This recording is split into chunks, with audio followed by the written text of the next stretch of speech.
వీరప్పన్ వారసుల చేతిలో సాగిందంటూ కేంద్ర మంత్రి బండి సంజయ్ సంచలన వ్యాఖ్యలు చేశారు. గత 5 ఏళ్ల ప్రభుత్వ పాలనలో తిరుమలలో ఎర్రచందనాన్ని కొల్లగొట్టి వేల కోట్లు సంపాదించారని ఆగ్రహం వ్యక్తం చేశారు. ఎర్రచందనాన్ని కొల్లగొట్టిన వారిని వదిలిపెట్టమని, ఎర్రచందనం స్మగ్లర్లపై కఠిన చర్యలు తీసుకుంటామని హెచ్చరించారు. తాము ఎలాంటి రాజకీయ ఒత్తిళ్లకు తలొగ్గేది లేదని తేల్చి చెప్పారు. గోవింద గోవింద అనే వ్యక్తులు వేరు. ఆ అరాచక నయవంచక పాలన పీడ విరగడైంది. ఇక్కడ గత పాలకులు, గత కమిటీ నిర్వాహకులు చేసినటువంటి నిర్వాహకం గురించి చెప్తా ఉన్నారు. అక్రమ దందా, లంగదందా, లఫంగ దందా, దొంగ దందాలు చేసి వాళ్ళ స్వామివారి ఆస్తిని, జాతీయ సంపదను కొల్లగొట్టే ప్రయత్నం చేశారు.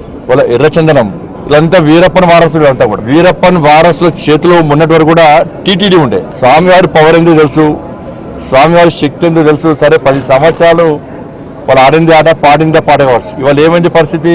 స్వామివారి జోలు పోతే ఏమైంది పరిస్థితి?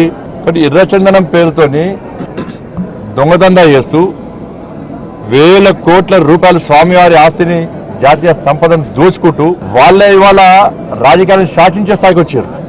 రాజకీయ నాయకులను వాళ్ళ గుప్పిట్లో పెట్టుకొని ఎన్నికల్లో గెలవాలన్నా, ఎన్నికల్లో ఖర్చు పెట్టాలన్నా, పార్టీలు నడవాలన్నా, చివరకు ప్రభుత్వాన్ని కూడా అప్పులు ఇచ్చే స్థాయికి వచ్చిందంటే ఇంతకన్నా దుర్మార్గం, ఇంత సిగ్గుచేటి కూడా కాదన్న విషయాన్ని మనం గుర్తుంచుకోవాలి. దాన్ని వదిలిపెట్టే ప్రసక్తిలో పూర్తిగా ఈ విషయాన్ని మా కేంద్ర హోంశాఖ మంత్రులు అమిత్ షా గారు తీసుకొస్తాం. తప్పకుండా నివేదికలు తెప్పించుకుంటాం.